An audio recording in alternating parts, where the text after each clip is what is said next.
Saat ini Kepolisian Republik Indonesia memberikan begitu banyak kemudahan bagi putra-putri terbaik di tanah Papua.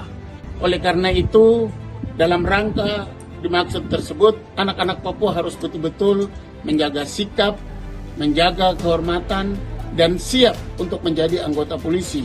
Karena seluruh proses yang dipersiapkan oleh Kepolisian Republik Indonesia melalui Polda Papua itu adalah bersih, transparan, akuntabel, dan humanis. Terima kasih juga untuk pemberian keringanan persyaratan seperti domisili sudah diberikan kemudahan. Kalau memang anak-anak kami yang ada tinggal di Jayapura, maka mereka punya kesempatan untuk ikut mendaftarkan diri menjadi anggota SASIS. Untuk itu ada batas usia untuk kami OAP yang tadinya dia 22 tahun.